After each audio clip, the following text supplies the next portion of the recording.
ఇప్పుడు mock drill జరిగింది ఏంటంటే దాని ముఖ్య ఉద్దేశం భారత దేశంలో ఎలాంటి గతంలో మొన్న పహల్గామ్లో జరిగినటువంటి దుశ్చర్య లాంటిది ఏదైనా జరిగితే మేమున్నాము మేమున్నాము మేము ఈ విధంగా కాపాడగలుగుతాము, మేము ఇక్కడ మీరున్నాం, మీరు అధైర్యపడొద్దు అనేది ఒక మూక్ డ్రిల్ యొక్క ఉద్దేశం. అయితే వాళ్ళు ఉద్దేశము అదే, వాళ్ళు చేసే పని కూడా అదే. ఎందుకంటే భారత సైన్యం వాళ్ళ ప్రాణాలను పరంగా పెట్టి ప్రాణాలకు తెగించి వాళ్ళు సైన్యంలో ఉంటూ కొన్ని సంవత్సరాల నుంచి అక్కడ ఉంటూ వాళ్ళ డ్యూటీని వాళ్ళు నిక్కచ్చిగా కొండలల్లో గుట్టలల్లో ప్రతి దాంట్లో ఐసులల్లో హిమాలయ పర్వతాలలో వాళ్ళు కాపాడుకుంటూ భారతదేశం సైన్యం ముష్కరుల చేత కానీ ఇంకా మిగతా ఏ రూపకం కూడా ఎవరు దాడి చేసినా ప్రతిచర్య చేసుకుంటూ మనల్ని నిశ్చింతగా ఇక్కడ మీ పని మీరు చేసుకొని మీరు నిశ్చింతగా ఉండండి, మీ ప్రాణాలకు మా ప్రాణం అడ్డమని వాళ్ళు నిలబడరు. అది ఇప్పుడున్నటువంటి ఆర్మీ చేసేటువంటి పని.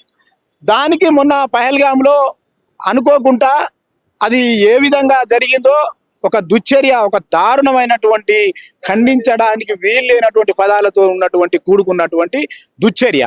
ఆ దుశ్చర్య యాక్చువల్గా ఏంటంటే సెక్యులర్ భారతదేశం, సెక్యులర్ దేశం, అన్ని మతాలకు స్థావరం ఉంది కాబట్టి అందరు ఉన్నారు కాబట్టి అవకాశాన్ని తీసుకొని వాళ్ళు ఏదైనా ఆ వచ్చినటువంటి ముష్కరులు ఏదైతే ఉందో వాళ్ళు చేసినటువంటి చర్య చాలా దారుణమైనటువంటి చర్య. ఆ చర్యను ప్రత్యేకంగా అది తప్పు అని అది గర్హించదగ్గదని చెప్తున్నాం. తర్వాత అదేవిధంగా ఇప్పుడు మన యొక్క సైన్యం ఆ చర్యను ఒకసారి పహల్గామ్లో జరిగినటువంటి చర్యకు భారత ప్రభుత్వం వెంటనే మోడీ గారు చర్య తీసుకొని వాళ్ళ సైన్యాన్ని అలర్ట్ చేసి ఆపరేషన్ సింధూర్ అని ఎందుకు పెట్టారంటే, ఇప్పుడు ఆపరేషన్ అనేది ఆడ అవసరం అంటే దానికి ఒక పేరు అవసరం. ఆ పేరుకి ఏంటంటే కొంతమంది యొక్క సింధూరాన్ని అంటే బొట్టును చెడిపేసారు. ఎందుకంటే వాళ్ళను ఆడవాళ్ళను వదిలేసి మగవాళ్ళని చంపారు కాబట్టి ఆ బొట్టును చెడిపేసారు. కాబట్టి బొట్టును చెడిపేసినందుకు సింధూర్ అనే ఒక పేరు పెట్టి ఈ యొక్క ఆపరేషన్ తీసుకోరు. ఈ విధంగా తీసుకున్నటువంటి ఆపరేషన్ సింధూర్ ఆపరేషన్ చాలా మంచి కరెక్ట్ నిర్ణయం. తర్వాత ఆపరేషన్ తీసుకొని వాళ్ళు ఏదైతే ముష్కరులు ఒక పాకిస్తాన్లో పబ్లిక్ మీద అటాక్ చేయకుండా వాళ్ళు ఏర్పడేటువంటి వాళ్ళ స్థావరాలను గుర్తించి ఆ స్థావరాల మీద దాడి చేసి వాళ్ళను ధ్వంసం చేసి వాళ్ళను నిర్మూలన చేయడం అనేది సరి అయిన చర్య. మోడీ గారు తీసుకున్నటువంటి ఈ చర్య మాకు సరి అయినది అని పబ్లిక్ గా మేము కోరుకుంటున్నాం. జమ్మూ కాశ్మీర్ దాడి గురించి ఏం చెప్తారు? అమాయకులైన దాదాపు 30 మంది అయినా దాడులు జరగడం అనేది, మరణించడం అనేది ఏ విధంగా చూడొచ్చు? అందులో అందరినీ బాధించిన విషయము రీసెంట్ గా గత కొన్ని రోజుల కిందట పెళ్ళి అక్కడ వెళ్ళిన జంట వాళ్ళ భర్త చనిపోతే ఆమె పక్కనే ఉండి రోధిస్తున్న ఫోటోలు మనకు సోషల్ మీడియాలో కూడా వైరల్ గా మారా. ఏం చెప్తారు వాళ్ళు? అయితే ఇప్పుడు వాళ్ళు అక్కడ జరిగింది వాళ్ళ అడిగి పోగానే ఆ చర్య ఏదైతే జరిగిందో వాళ్ళు చూసి ఐడెంటిఫై చేయడంలో కూడా చాలా విచక్షణ రహితంగా లాంటి ఐడెంటిఫికేషన్ జరిగింది. అలాంటి ఐడెంటిఫికేషన్ జరిపి వాళ్ళు మనుషులను చంపడం అనేది ఆమె జీవితకాలం బతామని అనుకుంది. కానీ జీవితకాలం బత్త అనే ఆలోచన విధానాన్ని వాళ్ళు తీసేసి ఒక్క ఉన్న పలంగా ఆమె పెళ్లి అయిన ఆమెను కూడా చంపేశారు. అంటే ఆ విధంగా చంపడం అనేది అది క్షమించరాని నేరం. కాబట్టి భారత ప్రభుత్వం ఇప్పుడు ఇలా అక్కడ స్థావరాల మీద దాడి చేసి వాళ్ళని ధ్వంసం చేసి నిర్మూలించింది. కాబట్టి ఇది మోడీ గారికి ధన్యవాదాలు తెలుపుకుంటూ ఈ చర్యను మేము ఓకే అది ఆయన చేయాల్సిన చర్య అని. ఎందుకంటే వాళ్ళ స్థావరాల మీద పాకిస్తాన్ ప్రజల మీద కాదు, వాళ్ళ ముష్కరుల యొక్క స్థావరాల మీద దాడి చేయడం అనేది అది సరి అయిన చర్య అని మేము అనుకుంటున్నాం. దాడికి ప్రతిసారి ఉంటుందని వాళ్ళు హెచ్చరిస్తారంటే ఇప్పుడు అది కొనుక్కున్నట్టే. ప్రపంచ యుద్ధం కూడా జరిగే అవకాశం ఉంటుంది ఇలాంటి చర్య వాళ్ళు అనడం. ఎందుకు అంటే వాళ్ళు అనడంలో భారతదేశం ఎప్పుడు పోయి ఒక ముష్కర గ్రూపును తయారు చేసి నీ పాకిస్తాన్ మీద ఎన్నడూ వదలలే.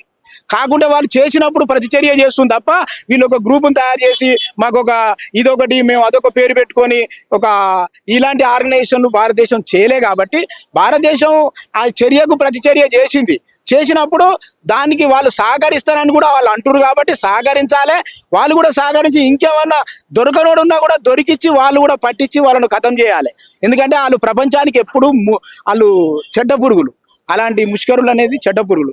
కాబట్టి ఇలాంటి ముష్కర గ్రూపులలో చేరే వాళ్లకు ప్రత్యేకంగా మా ఉద్దేశం ఏంటంటే, ముష్కర గ్రూపులలో కానీ లేకుంటే నక్సలిజంలో కానీ ప్రతి దాంట్లో ఒక విధ్వంసకర గ్రూపులలో చేరేటువంటి వాళ్ళు ఎక్కడుండరంటే ఏంటంటే, వాళ్లకు సరే ఈ భారతదేశంలో ప్రపంచంలో కూడా పాకిస్తాన్లో కూడా అంతటా ఒక ఆహార సమస్య అనేది ప్రధానంగా ఉంది. ఈ ఆహార సమస్యలు ప్రభుత్వం అన్ని సమస్యలను పక్కన పెట్టి, అన్ని సమస్యల కంటే ఆహార సమస్యను ముఖ్యంగా తీసుకొని, ఆహార సమస్యను ఒక పద్ధతి ప్రకారంగా అది ప్రతి ఒక్కటి ఫ్రీగా ఆహారాన్ని అందిస్తే, ఒకటి ఆహారాన్ని ప్రజలకు అందించినప్పుడు మనిషికి ఒక ధైర్యం అనేది ఏర్పడుతుంది.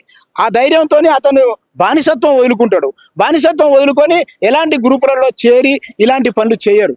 కాబట్టి భారతదేశం ఆహార సమస్యను పూర్తిగా అది ప్రభుత్వమే నిర్ణయం తీసుకొని ఆహార సమస్యను పరిష్కారం చేసి, వాళ్ళను ఏ రూపకంగానైనా సరే వాళ్ళను ఇంకో గ్రూపులలో చేరకుండా, భారతదేశంలో ఉన్న వాళ్ళు కూడా వాళ్ళు అనుకుంటారు భారతదేశంలో ఉన్న వాళ్ళు కూడా ఇలాంటి గ్రూపులు తయారుండొచ్చు, మేము ప్రతిచర్య చేస్తామని. కానీ అది లేవు.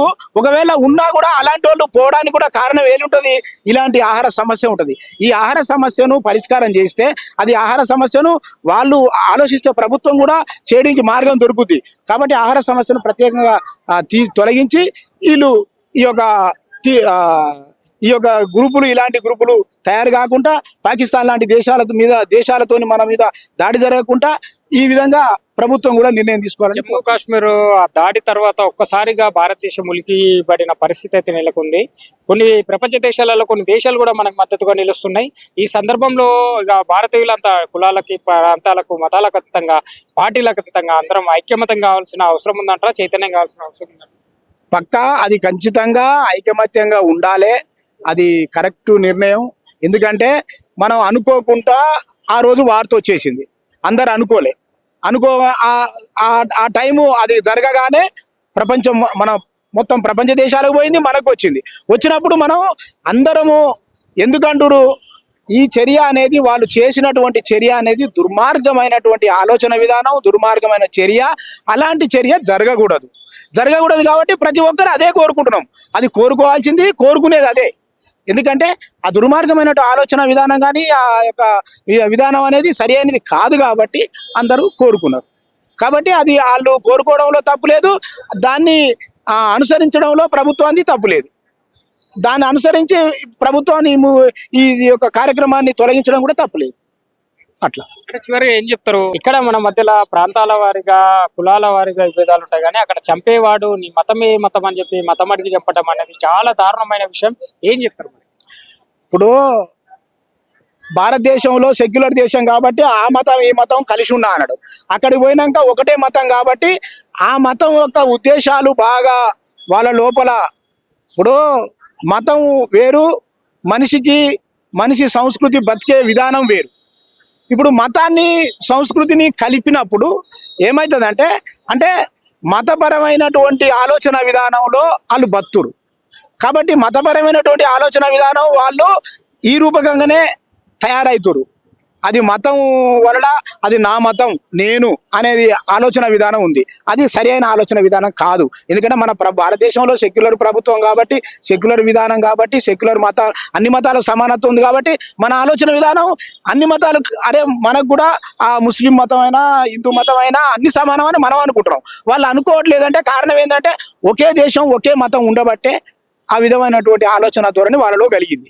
కాబట్టి ఇప్పుడు అది కూడా ఆ విధంగా కలిగినప్పుడు ప్రభుత్వాలు, అక్కడ ఉన్నటువంటి ప్రభుత్వాలు ఏం చేసేదంటే ఎలాంటి దుర్మార్గమైనటువంటి ఆలోచన విధానంలోకి వెళ్ళకుండా చూడాలి. దానికి వాళ్ళు సహకరించకూడదు. సహకరించి చేస్తే ఇలాంటి పరిణామాలే జరుగుతాయి. కాబట్టి ఆ పాకిస్తాన్ దేశానికి కూడా అలాంటి ముష్కరులకు సహకరించకండి. వాళ్ళు చెప్తున్నారు కదా ఆల్రెడీ, మేము కూడా మీ వెంటే ఉంటామని. వాళ్ళు చేసేది కరెక్ట్ కాదు అని.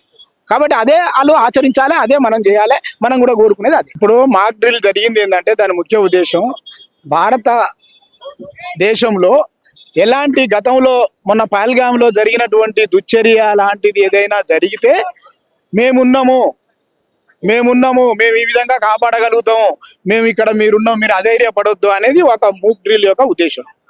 అయితే వాళ్ళు ఉద్దేశము అదే, వాళ్ళు చేసే పని కూడా అదే. ఎందుకంటే భారత సైన్యం వాళ్ళ ప్రాణాలను పరంగా పెట్టి, ప్రాణాలకు తెగించి వాళ్ళు సైన్యంలో ఉంటూ కొన్ని సంవత్సరాల నుంచి అక్కడ ఉంటూ వాళ్ళ డ్యూటీని వాళ్ళు నిక్కచ్చిగా కొండలల్లో గుట్టలల్లో ప్రతి దాంట్లో ఐసులల్లో హిమాలయ పర్వతాలలో వాళ్ళు కాపాడుకుంటూ భారతదేశం సైన్యం ముష్కరుల చేత కానీ ఇంకా మిగతా ఏ రూపకంగా కూడా ఎవరు దాడి చేసినా ప్రతిచర్య చేసుకుంటూ మనలా నిశ్చింతగా ఇక్కడ మీ పని మీరు చేసుకొని మీరు నిశ్చింతగా ఉండండి, మీ ప్రాణాలకు మా ప్రాణం అడ్డమని వాళ్ళు నిలబడరు.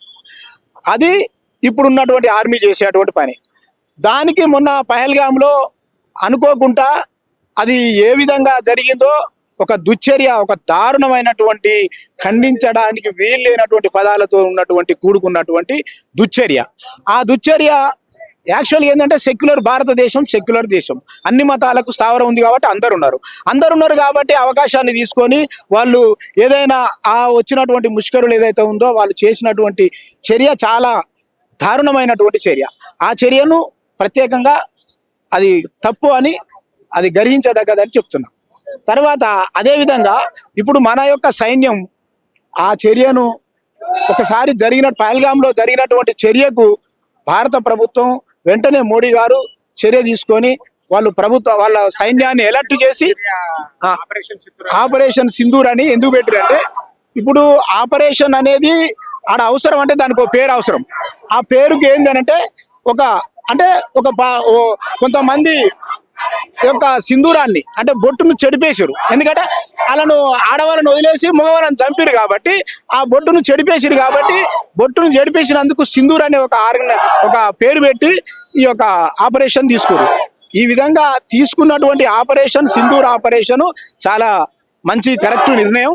తర్వాత ఆపరేషన్ తీసుకొని వాళ్ళు ఏదైతే ముష్కరులు ఒక పాకిస్తాన్లో పబ్లిక్ మీద అటాక్ చేయకుండా వాళ్ళు ఏర్పడేటువంటి వాళ్ళ స్థావరాలను గుర్తించి ఆ స్థావరాల మీద దాడి చేసి వాళ్ళను ధ్వంసం చేసి వాళ్ళను నిర్మూలన చేయడం అనేది సరి అయిన చర్య.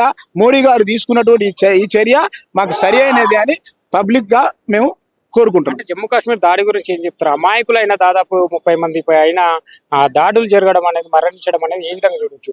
అందుట్లో అందరినీ బాధించిన విషయము రీసెంట్ గా గత కొన్ని రోజుల కిందట పెళ్ళయ్యి అక్కడ వెళ్ళిన జంట వాళ్ళ భర్త చనిపోతే ఆమె పక్కనే ఉండి రోధిస్తున్న ఫోటోలు మనకు సోషల్ మీడియాలో కూడా వైరల్ గా మారా. ఏం చెప్తారు వాళ్ళు?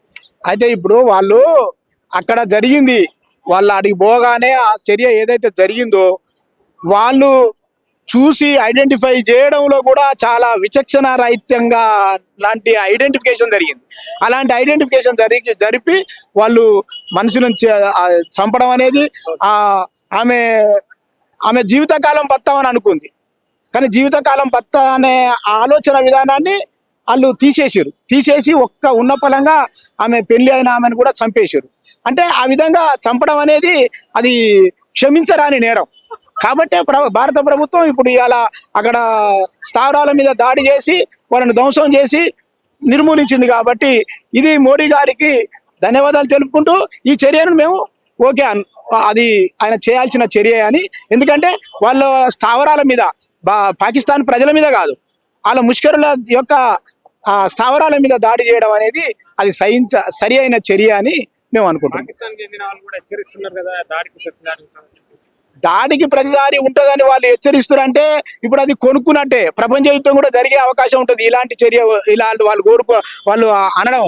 ఎందుకు అంటే వాళ్ళు అనడంలో భారతదేశం ఎప్పుడు పోయి ఒక ముష్కర గ్రూపును తయారు చేసి నీ పాకిస్తాన్ మీద ఎన్నడూ వదలలే.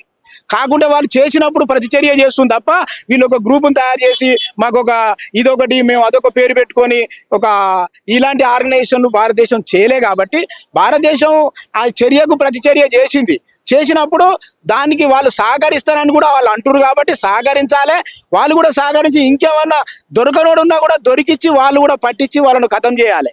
ఎందుకంటే వాళ్ళు ప్రపంచానికి ఎప్పుడు వాళ్ళు చెడ్డ పురుగులు, అలాంటి ముష్కరులు అనేది చెడ్డ పురుగులు. కాబట్టి ఇలాంటి ముష్కర గ్రూపులలో చేరే వాళ్లకు ప్రత్యేకంగా మా ఉద్దేశం ఏంటంటే ముష్కర గ్రూపులలో కానీ లేకుంటే నక్సలిజంలో కానీ ప్రతి దాంట్లో ఒక విధ్వంసకర గ్రూపులలో చేరేటువంటి వాళ్ళు ఎక్కడున్నారంటే ఏంటంటే వాళ్లకు సరే ఈ భారతదేశంలో ప్రపంచంలో కూడా పాకిస్తాన్లో కూడా అంతటా ఒక ఆహార సమస్య అనేది ప్రధానంగా ఉంది.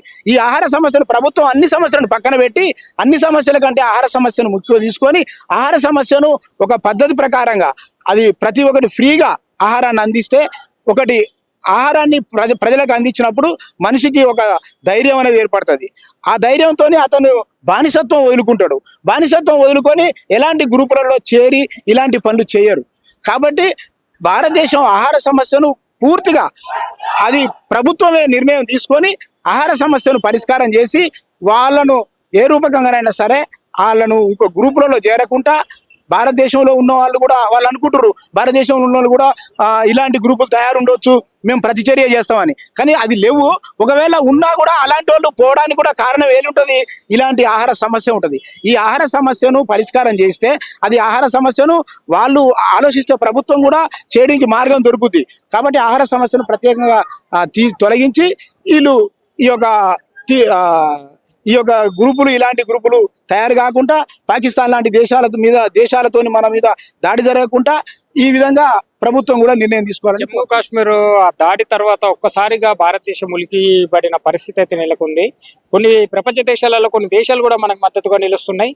ఈ సందర్భంలో ఇక భారతీయులంతా కులాలకి, ప్రాంతాలకు, మతాలకు అతీతంగా, పార్టీలకు అతీతంగా అందరం ఐక్యమతం కావాల్సిన అవసరం ఉందంటారా? చైతన్యం కావాల్సిన అవసరం ఉందంటారా?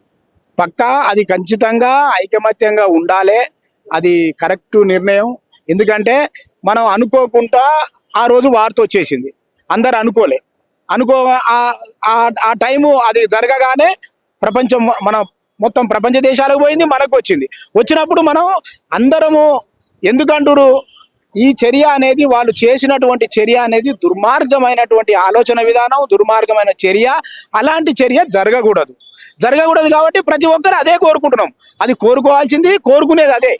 ఎందుకంటే ఆ దుర్మార్గమైన ఆలోచన విధానం కానీ ఆ యొక్క విధానం అనేది సరి అయినది కాదు కాబట్టి అందరూ కోరుకున్నారు.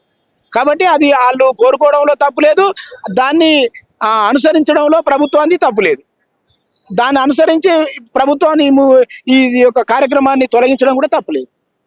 అట్లా చివరిగా ఏం చెప్తారు? ఇక్కడ మన మధ్యలో ప్రాంతాల వారిగా, కులాల వారిగా విభేదాలు ఉంటాయి, కానీ అక్కడ చంపేవాడు నీ మతమే మతం అని చెప్పి మతం అడిగి చంపటం అనేది చాలా దారుణమైన విషయం. ఏం చెప్తారు? ఇప్పుడు భారతదేశంలో సెక్యులర్ దేశం కాబట్టి ఆ మతం ఈ మతం కలిసి ఉన్నా అన్నాడు. అక్కడికి పోయినాక ఒకటే మతం కాబట్టి ఆ మతం యొక్క ఉద్దేశాలు బాగా వాళ్ళ లోపల. ఇప్పుడు మతం వేరు, మనిషి సంస్కృతి బతికే విధానం వేరు. ఇప్పుడు మతాన్ని సంస్కృతిని కలిపినప్పుడు ఏమవుతుందంటే మతపరమైనటువంటి ఆలోచన విధానంలో వాళ్ళు బతురు. కాబట్టి మతపరమైనటువంటి ఆలోచన విధానం వాళ్ళు ఈ రూపకంగానే తయారవుతారు. అది మతం వల్ల అది నా మతం నేను అనేది ఆలోచన విధానం ఉంది. అది సరి అయిన ఆలోచన విధానం కాదు. ఎందుకంటే మన భారతదేశంలో సెక్యులర్ ప్రభుత్వం కాబట్టి, సెక్యులర్ విధానం కాబట్టి, సెక్యులర్ అన్ని మతాలకు సమానత్వం ఉంది కాబట్టి మన ఆలోచన విధానం అన్ని మతాలు మనకు కూడా ఆ ముస్లిం మతం అయినా హిందూ మతం అయినా అన్ని సమానమని మనం అనుకుంటున్నాం. వాళ్ళు అనుకోవట్లేదంటే కారణం ఏంటంటే ఒకే దేశం ఒకే మతం ఉండబట్టే ఆ విధమైనటువంటి ఆలోచన ధోరణి వాళ్ళలో కలిగింది. కాబట్టి ఇప్పుడు అది కూడా ఆ విధంగా కలిగినప్పుడు ప్రభుత్వాలు, అక్కడ ఉన్నటువంటి ప్రభుత్వాలు ఏం చేసేదంటే ఎలాంటి దుర్మార్గమైనటువంటి ఆలోచన విధానంలోకి వెళ్ళకుండా చూడాలి. దానికి వాళ్ళు సహకరించకూడదు. సహకరించి చేస్తే ఇలాంటి పరిణామాలే జరుగుతాయి. కాబట్టి ఆ పాకిస్తాన్ దేశానికి కూడా అలాంటి ముష్కరులకు సహకరించకండి. వాళ్ళు చెప్తున్నారు కదా ఆల్రెడీ, మేము కూడా మీ వెంటే ఉంటామని. వాళ్ళు చేసేది కరెక్ట్ కాదు అని. కాబట్టి అదే వాళ్ళు ఆచరించాలి, అదే మనం చేయాలి. మనం కూడా కోరుకునేది అదే.